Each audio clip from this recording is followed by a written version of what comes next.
Bonjour et bienvenue sur ma chaîne Désanorexie. Aujourd'hui, je vous présente la deuxième partie du témoignage de Déborah, qui souffre d'un trouble du comportement alimentaire qui est l'anorexie mentale. Vous aviez une première vidéo qui mentionnait sa première partie de témoignage, que vous retrouverez sur la chaîne. Et voici donc la deuxième partie. Merci à Déborah.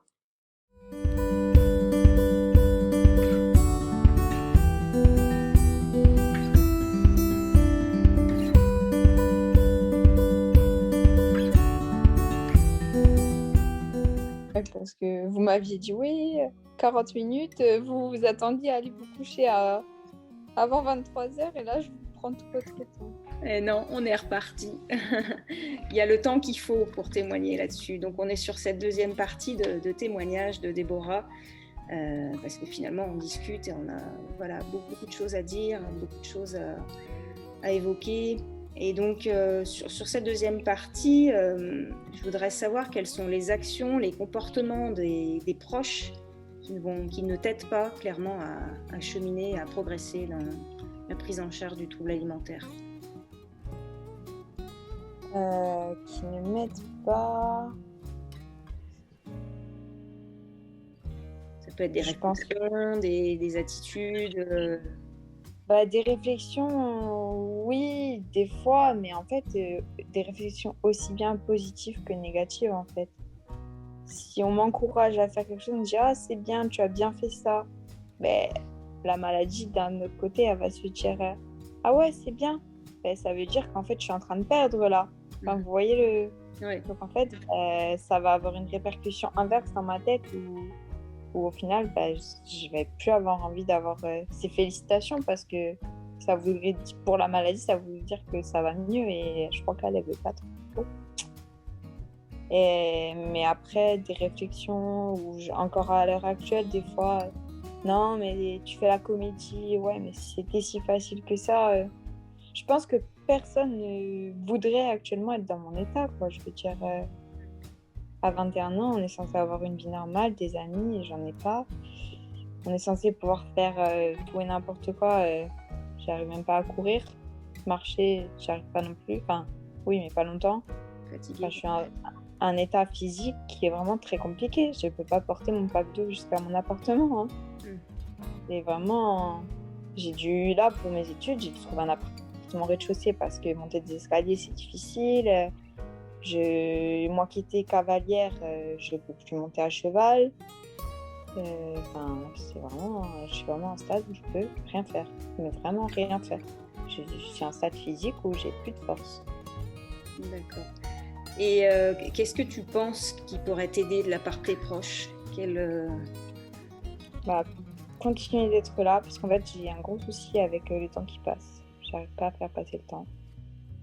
Et du coup en fait être là et réussir à me faire passer un petit moment dans la journée. Je trouve de l'ennui. Ouais. De l'ennui, mais si vous me dites on va rester tranquille, on va se regarder un film, non, quoi. Je demande pas à faire tout et n'importe quoi, mais je demande pas avec mon père des fois. La dernière fois on est allé pêcher un peu, comme j'habite en Corse, on avait la mer, donc on allait pêcher. C'est rien, mais ça m'a fait plaisir. Enfin, on va faire ça. On va aller se promener quelque part, on va faire quelque chose qui va occuper un peu de temps, histoire que je pense à autre chose. Après, quand l'activité est finie, malheureusement, la tête, on revient à la vie réelle. Mais le temps qui est passé, c'était un bon moment qui est passé où on s'est un peu séparés de ça pendant ce temps-là, quoi. Oui, donc vraiment, m'aider à passer des moments sans trop en demander, c'est pas parce que j'ai passé un bon moment que demain je vais être en pleine forme et guérie, quoi. Mais essayer de faire un max pour profiter du moment présent, en fait. Exactement. C'est vrai que moi, ce que j'ai retrouvé, c'est que le trouble alimentaire, il définit pas une personne. La personne, elle souffre d'un trouble alimentaire, mais il faut essayer de continuer à vivre autour et puis à trouver des moments de joie et des moments simples. Ça, c'est fondamental, en fait. On ne peut pas tout orienter vers le trouble alimentaire. Donc, ça, c'est très important de savoir essayer de trouver les petits bonheurs, les petites choses qui vont redonner l'envie et puis bien garder Voilà, on passe 2-3 heures, on va pas parler de ça. Voilà, la dernière fois, par exemple, avec mon père, je suis allée faire du kayak. J'ai pas la force de faire du kayak et de pagayer pendant des heures. Mais on est allé, on n'a pas pagayé longtemps. Il a fini par me tracter parce que j'arrivais pas à aller loin. Mais c'est pas pour autant qu'il m'a dit ah, tu vois, t'as pas de force, t'es nul. Enfin, rends-toi compte que ça va pas. Non, on a passé ce petit temps. On a fait comme si de rien n'était, comme s'il y avait eu beaucoup de vagues et que ça a été compliqué parce qu'il y avait trop de vagues. Il m'a aidée, j'ai été contente, j'ai fait du kayak, ça m'a fait plaisir, j'ai passé un moment avec lui. Et voilà, on n'a pas parlé de mes problèmes. D'accord. On a passé vraiment un moment où on n'a pas parlé des problèmes, quoi. Et c'est peut-être ça, le fait que les soignants, des fois, ils sont vraiment trop axés sur le trouble alimentaire et le côté humain est un petit peu estompé. Je pense que ça, c'est important de se dire, de voir la personne dans sa globalité, quelle est la personne qui se cache derrière ce trouble, en fait. Ouais. Encore à l'heure actuelle.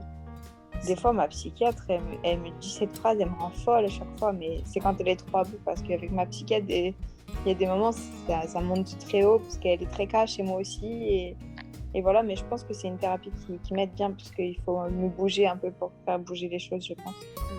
Mais des fois, elle en a tellement marre de m'entendre dire que ça va pas, elle me dit, mais Déborah, à un moment donné, c'est pas moi qui vais te mettre la cuillère dans la bouche.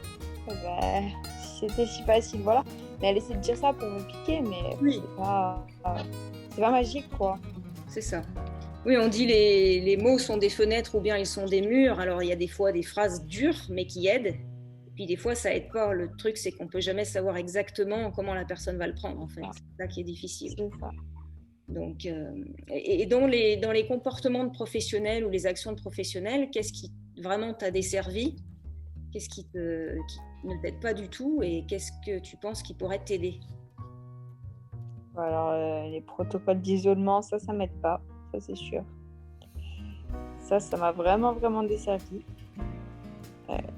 Je pense que j'ai besoin d'être en contact avec des gens, même si, parce qu'à l'heure actuelle, c'est quelque chose, j'arrive plus à créer des liens, donc quand je suis en contact, même avec des patients qui sont dans ma situation, c'est toujours ça de plus que rester enfermé sans parler à personne. Oui. Donc ça, l'isolement, ça m'a vraiment pas aidé. Le fait d'essayer de nous intégrer une alimentation classique dès le départ, moi je pense qu'il faut le faire progressivement, mais malheureusement le truc c'est que ils ont 50 ou 100 patientes anorexiques qui ne peuvent pas s'adapter à chacune pour des plateaux. C'est impossible. Donc voilà. Après, j'ai mis très longtemps à accoucher, mais maintenant la sophrologie, ça me relaxe bien. Très bien. Le soin dans le toucher, moi je suis quelqu'un... alors, je pense que c'est particulier pour moi parce que il y a beaucoup d'anorexies qui ne supportent pas qu'on les touche. Mais moi, par contre, j'adore aller faire des massages, des choses comme ça. Je trouve que c'est vraiment la chose qui me détend. Encore aujourd'hui, j'ai été chez une masseuse avec qui je m'entends très bien, qui n'est pas une professionnelle, qui ne me traite pas pour mon trouble, mais avec qui ça se passe très bien. Et quand je passe des moments comme ça m'aide vraiment. Ouais. Alors ça, c'est bien décrit, hein, la sophrologie, les massages, l'ostéopathie, la fasciathérapie. C'est toutes des thérapies corporelles qui vraiment qui déstressent en fait les personnes, qui les détendent. Je pense que ça, c'est pas mal, mais après, c'est pas beaucoup développé. Moi, à l'hôpital de jour, à part la sophrologie, ils savent pas trop quoi nous faire d'autre, quoi. D'accord. Au niveau relaxation, je parle. Alors, il y a la méditation aussi qui peut plaire à certaines personnes, ou la yoga thérapie. Je ne sais pas si... Ouais, yoga, j'ai jamais essayé. Ça peut être... Après, il y a un petit moment, j'avais essayé une thérapie avec une autre psychologue qui était une TCC. Vous avez peut-être des gens comportementales, oui. Ouais, ça, j'ai pas du tout accroché. D'accord. Avec moi, ça n'a pas du tout fonctionné, donc j'ai arrêté. Mais je sais qu'avec peut-être avec d'autres, ça marche très très bien. C'est censé donner des bons résultats, oui. Ce sont des thérapies brèves, cognitivo-comportementales. Il y a plusieurs modèles, mais oui, ça c'est censé aider. Non, moi, ça va pas marcher avec moi. D'accord. Après, voilà, il faut chacun. Et sinon, après, voilà, encore une fois, une présence. Quand je vais à l'hôpital, j'aime pas que l'infirmière elle aille s'occuper des autres. En fait, il faudrait qu'elle parle tout le temps avec moi. Et les thérapies de groupe, est-ce que ça a été utilisé? Est-ce que tu as recours aux thérapies de groupe, des groupes de parole? Et le truc, c'est encore une fois, ici, chez moi, il n'y en a pas d'autres. Enfin, il y en a très peu des anorexiques. Hein. Franchement, j'en ai connu une. D'accord. Ici.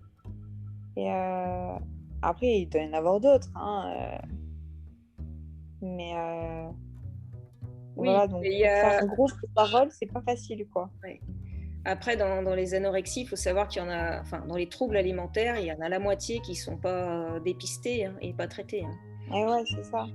Voilà, donc c'est assez énorme, hein, la prise en charge. Et puis moi, quand c'est apparu vraiment après le bac, si j'avais été encore au lycée, tout ça, peut-être qu'il y aurait d'autres personnes qui seraient venues me voir, des amis à moi ou autres, qui m'auraient dit « Ah, moi aussi, je sens que ça va pas avec ça ou quoi », et on aurait pu en discuter.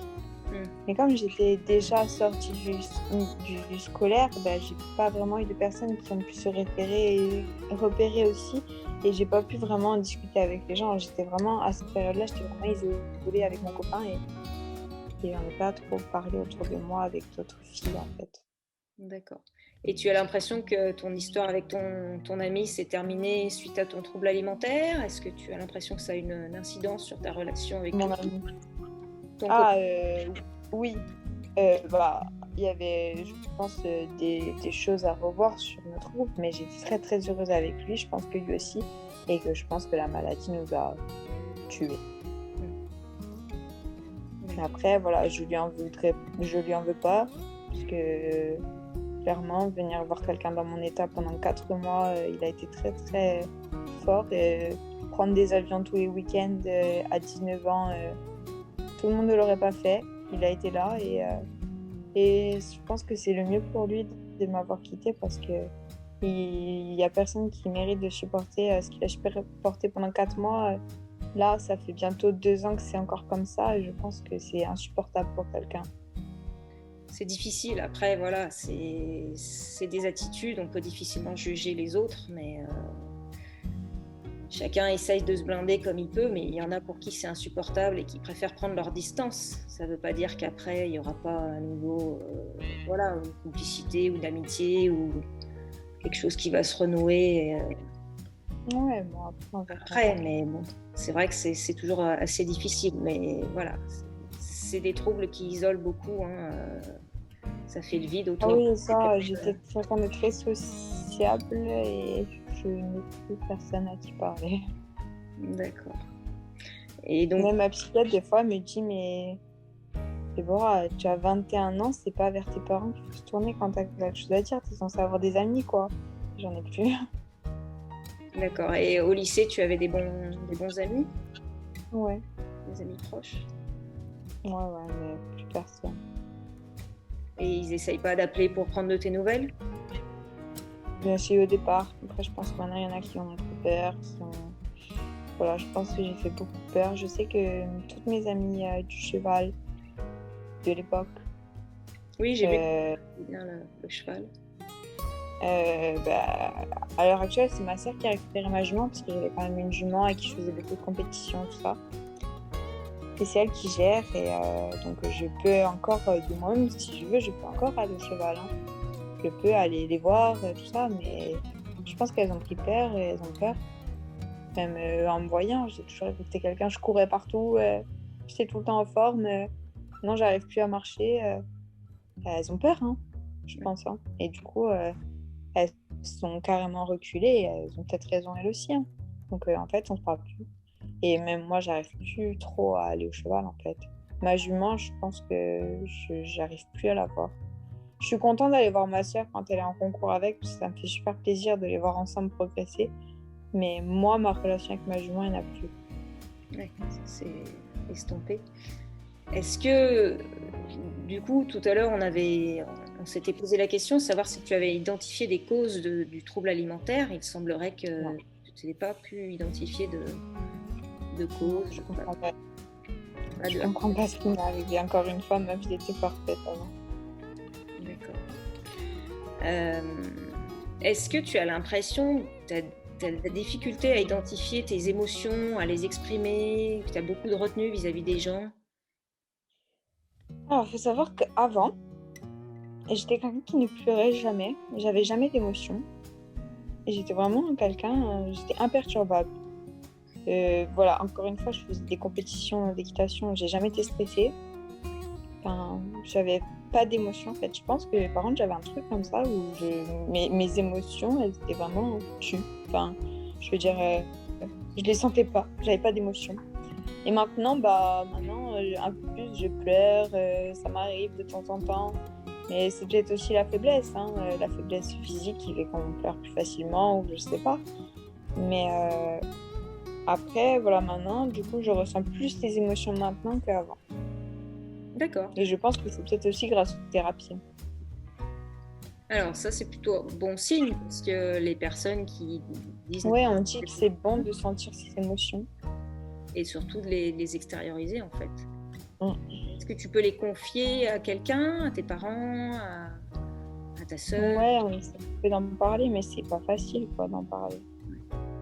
Ah, c'est juste, il faut se dévoiler Et un peu, c'est toujours difficile.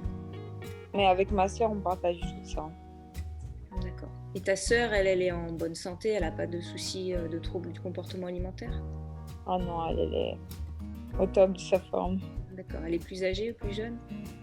Non, elle est plus jeune, mais vous savez, quand je la vois maintenant, elle a son copain, elle est en train de s'installer avec son copain.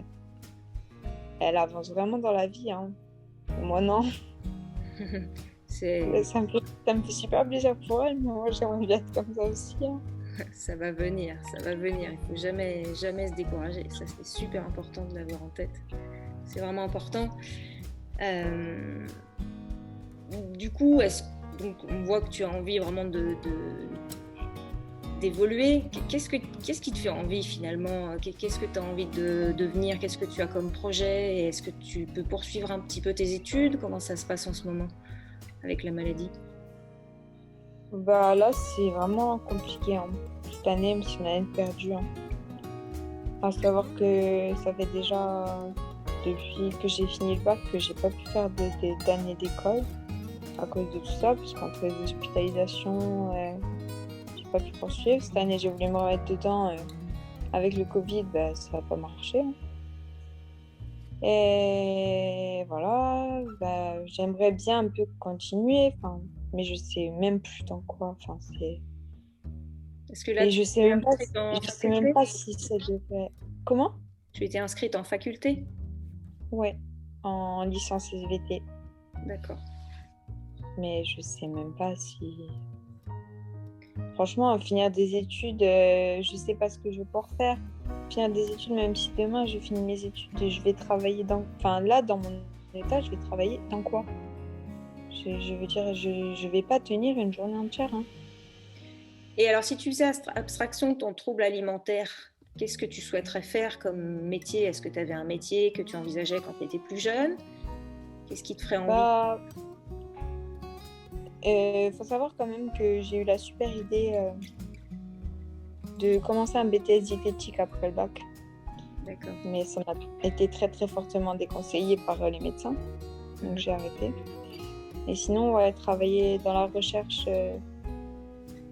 en biologie, tout ça, ça m'intéresse beaucoup. D'accord.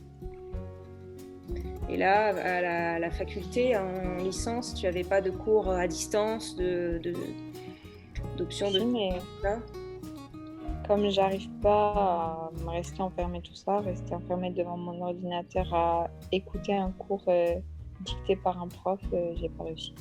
Ouais. D'accord. C'est sûr que c'est déjà très difficile pour les personnes qui n'ont pas de troubles alimentaires, cette période de Covid. ça isole les gens. Bon, après, il faut savoir que la fac, je me suis tournée vers ce qui s'appelle le pôle handicap. Je ne sais pas si c'est dans toutes les facs, mais c'est comme ça dans ma fac. Et ils sont informés de ma situation et j'avais des aménagements quand même. D'accord. Ils sont informés que c'est difficile pour moi, ils le savent. D'accord,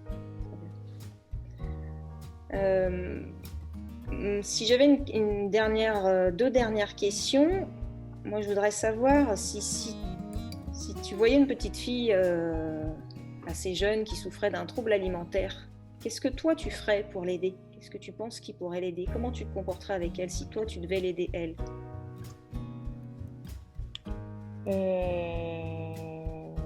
Déjà, j'essaierais d'être avec elle et de passer du temps avec elle. Voilà, ne pas la laisser toute seule.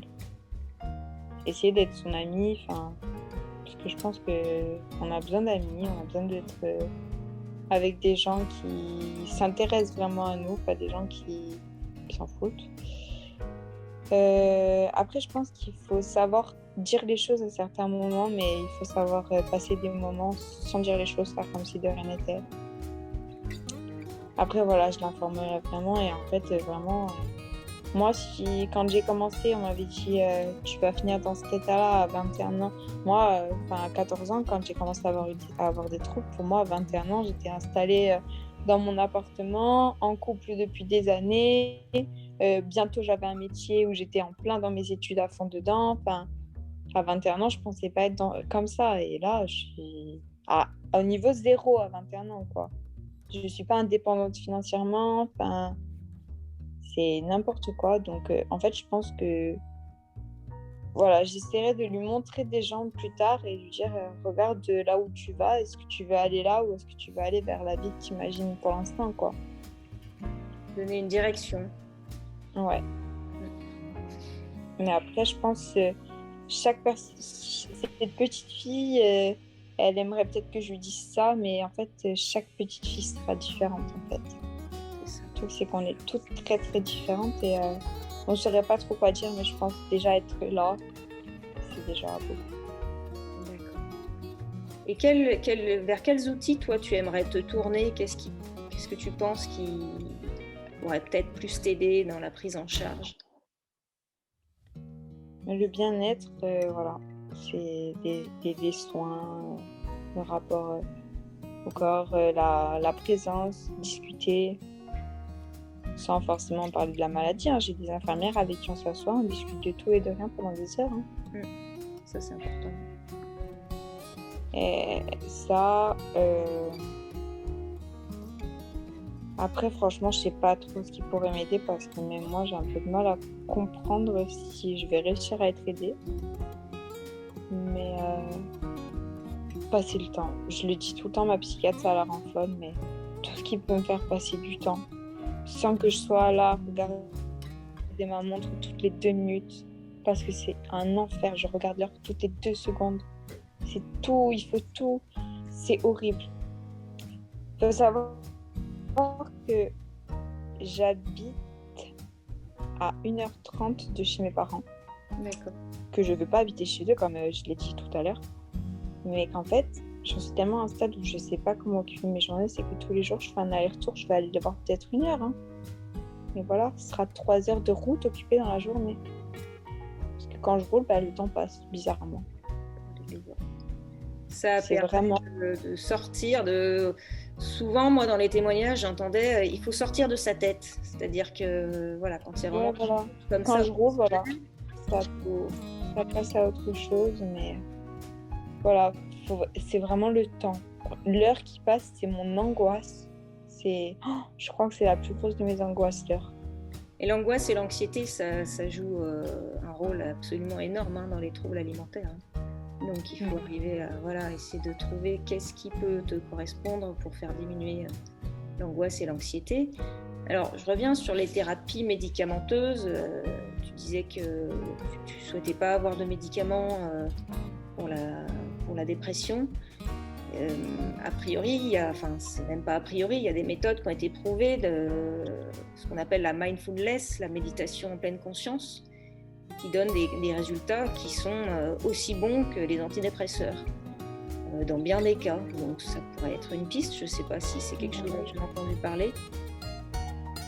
Les soins énergétiques, des choses comme ça, j'ai un peu essayé. La méditation, pas plus que ça. J'ai essayé, mais à voir. Je vais me renseigner peut-être. Hein. Il y a des programmes de méditation en pleine conscience qui existent sur Internet où on s'inscrit. Après, j'ai essayé des solutions naturelles, mais je crois que ça n'a pas trop fonctionné, donc j'ai arrêté. Mais je me tourne plus vers le naturel. J'ai consulté des naturopathes, des choses comme ça. J'avais essayé fleurs de bac. D'accord. J'avais essayé pas mal de choses. Je vais peut-être m'y remettre. Je sais pas. Est-ce que tu as essayé le millepertuis, par exemple? Est-ce que tu te sens très énervé? Le millepertuis. C'est une huile essentielle? Non, c'est une plante. Enfin, ça peut se présenter sous forme d'huile essentielle, oui. Celle-là en particulier, j'ai pas essayé. C'est de la phytothérapie, en fait. Ça marche assez bien quand on a un état déprimé. Voilà, ça peut être une solution si tu souhaites vraiment pas utiliser les médicaments allopathiques traditionnels qui, c'est vrai, ont pas mal d'effets secondaires. J'essaie vraiment de me renseigner de ce côté-là. Ouais. Je pense que ça peut être une piste à creuser, bien sûr, en discutant avec tes thérapeutes, avec un naturopathe. Voilà, pour essayer de trouver des pistes qui te semblent plus acceptables et qui te permettent de cheminer. Ouais, mais encore une fois, voilà, il y a l'aspect financier. C'est pas facile parce que voilà, j'ai 21 ans, je suis encore dépendante de mes parents et j'ai limite honte de leur dire faudrait que je consulte un naturopathe parce que eux ils comprennent pas spécialement à quoi ça pourrait servir. Et ça, c'est des choses qui sont pas remboursées et du coup, à chaque fois, je suis obligée de leur demander de l'argent et au bout d'un moment, en fait, je suis dans la gêne de demander de l'argent à mes parents à un moment donné, quoi. Enfin, ils me payent déjà un appartement toute l'année. C'est pas facile, quoi. Non, c'est sûr. Oui, après, voilà, il n'y a pas forcément besoin d'un grand nombre de consultations, mais je pense que c'est quelque chose qui peut peut-être... Ah oui, non, mais j'ai déjà vu des naturopathes. Hein, et puis je sais que mes parents ne me diraient pas non. Hein. Attention, hein, ils ne me diraient pas non, mais à un moment donné, je pense que moi-même, j'en ai marre de faire... C'est déjà assez un poids d'être un poids pour les gens, mais en plus, en plus d'être un poids en étant en étant la personne que je suis, enfin avec mon trouble, si en plus je dépense tout ce qu'ils ont, c'est encore un poids en plus pour moi. Je m'en veux d'être comme ça et d'être encore... je suis plus dépendante que ma petite sœur, donc ma sœur, elle a déjà un salaire, quoi. Oui, mais ça, c'est inhibant parce que tu te freines, en fait, tu t'auto-censures. Donc, l'idée, ce serait d'arriver à dépasser ce stade, parce que je pense que tes parents, tout ce qu'ils veulent, c'est que tu puisses aller mieux, en fait. Et alors, j'ai une dernière question. Est-ce que tu sais que les troubles alimentaires d'origine émotionnelle et comportementale, ils existent aussi chez les animaux? Est-ce que tu en as entendu parler? Du coup, je l'ai jamais connu chez les animaux, mais je sais que ça existe. D'accord. Et après, je me rappelle que quand j'étais à la clinique, j'avais une amie qui avait un chat, enfin une connaissance de la clinique qui avait un chat qui a été mis sous antidépresseur parce qu'elle était en clinique justement. Donc peut-être qu'il a eu ça. Alors tout à fait, les chats ils sont très très sensibles au stress et ils peuvent faire de l'anorexie à cause du stress, hein, ils vont s'arrêter de manger. Et en quelques jours, en fait, ça va occasionner un processus métabolique, une réaction en cascade chimique qui va encore plus les empêcher de manger. Et c'est des affections pour lesquelles on est parfois amené à poser des sondes d'alimentation. Mais ça, c'est qu'une des phases du problème, hein, puisque bien sûr, on est obligé de prendre la pathologie par tous les côtés. Hein. Il faut essayer d'avoir une prise en charge qui soit pluridisciplinaire, comme on le dit chez l'humain. Et donc, si on renourrit juste et qu'on ne traite pas la cause, ça va pas aboutir à améliorer l'animal.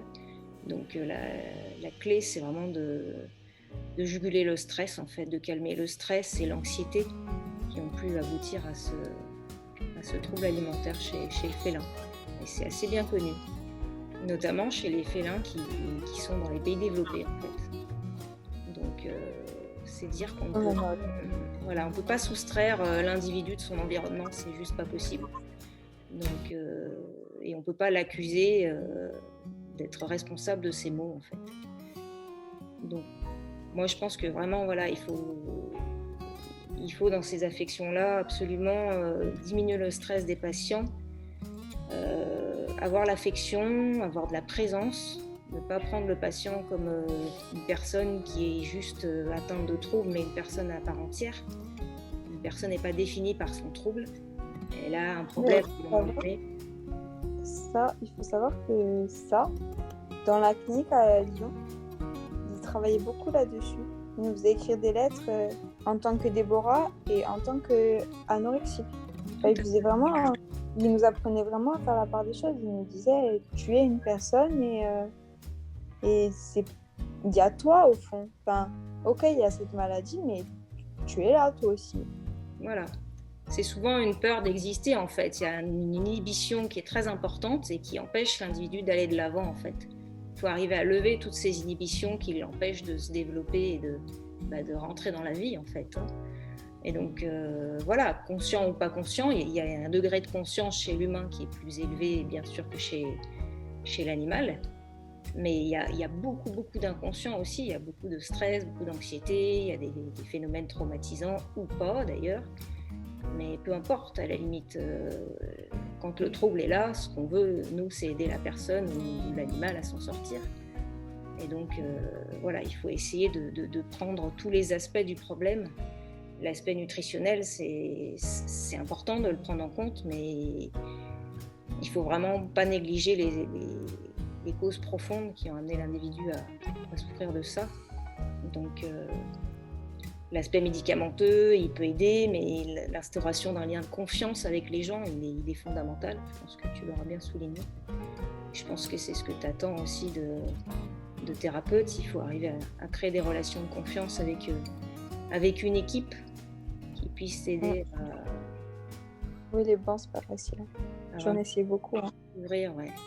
Il ne faut pas se décourager en tout cas. Ça, c'est vraiment important. Et il y a beaucoup de témoignages en ce sens-là de gens qui ont souffert pendant des années, des décennies parfois, qui arrivent à voir le bout du tunnel. Et chaque hospitalisation leur apporte des choses. Ils travaillent en dehors des hospitalisations. Et puis voilà, il faut cheminer soi-même en fait. Il faut acquérir des éléments de compréhension. La compréhension, c'est une chose, mais après, il faut arriver à développer les outils qui vont permettre de sortir du trouble, en fait. Et des outils, mais il y a une palette qui est juste énorme. Et même en dehors de l'hôpital, en fait. Donc, je pense que ça... et ça, il y a même des gens qui connaissent pas les troubles alimentaires, mais qui vont juste pas juger les personnes, qui, des fois, aident beaucoup plus que des médecins ou des psys, parce qu'ils ne vont pas juger la personne comme étant juste ce trouble, en fait. Et il y a des témoignages dans ce sens-là aussi, de personnes qui ont été aidées par des gens qui ne les jugent pas, en fait, qui sont bien et attentionnés avec eux. C'est important. C'est important. On le voit dans la relation avec l'animal, parce que nous, dans la relation avec l'animal, c'est vrai que des fois, on est souvent amené à faire des injections, des choses qui peuvent leur faire mal. Et pour ça, ils ne nous aiment pas. Nous, on veut les aider, mais ils ne nous aiment pas. Et nous, on a vraiment... c'est vraiment très important d'avoir la participation du propriétaire, parce que l'animal, il a confiance en son propriétaire. Sauf s'il y a de la maltraitance, bien sûr, mais le propriétaire, il nous aide vraiment à le soigner. Donc, je pense qu'en ce sens, la famille, les proches, ou les gens qui aiment la personne, qui l'entourage proche, c'est très important de leur apprendre à comprendre ce que c'est qu'un trouble alimentaire et comment ils peuvent aider leurs proches, parce que c'est des facteurs de guérison qui sont juste énormes, en fait.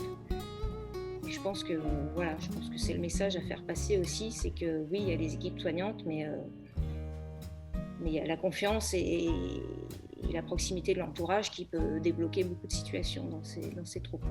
Ouais, moi j'ai la chance d'avoir quand même une famille qui est là. Et ça va finir par se décanter et je pense que d'ici quelques temps, faut essayer aussi d'autres équipes, voire tenter notre hospitalisation et pour voir voilà, ce qui peut t'aider à sortir de cette situation en fait. Je vais voir ce qui peut être fait. Peut-être qu'à ce moment-là, je vous rappellerai, je vous dirai ça va mieux. Alors moi, voilà, ce que j'attends, et c'est le défi que je te lance, c'est dans 1 an, on refait un bilan. Et moi, je suis sûre que tu auras progressé. En tout cas, moi, je vais continuer à aller voir ce qui se passe sur votre blog et suivre un peu pour voir. D'accord. Eh ben, je t'enverrai tous les liens. Et puis, vraiment, merci infiniment d'avoir témoigné. C'est très précieux. Et je pense que ça aidera d'autres personnes dans ton cas. Voilà, c'est surtout ça. Moi, si ça peut permettre aux gens de voir et de savoir à peu près ce que c'est, ce qu'on vit. Voilà. Parce que savoir il y en a tellement qui ne savent même pas ce que c'est que l'anorexie, que pour eux, l'anorexie, c'est la fille qui est un peu mince et qui fait la belle sur la plage. J'ai dépassé le stade où je peux ressembler à quelque chose de beau sur une plage. Hein. Oui, je pense. Oui, il faut casser ces stéréotypes. Heureusement, c'est en train de venir. Hein, mais voilà, il faut savoir ce que la personne vit. Et moi, je suis sûre que tu vas pouvoir cheminer et avancer. Et voilà, le gros défi, c'est de refaire cette interview l'année prochaine et d'avoir des objectifs, de se dire je vais aller voir tel et tel thérapeute et essayer de faire comprendre à ma famille de quoi il s'agit, à mes proches, à mes amis, pour essayer d'avancer dans la prise en charge de ce trouble. Ben, rendez-vous dans 1 an. Ben, merci beaucoup d'avoir témoigné. Merci. Merci beaucoup.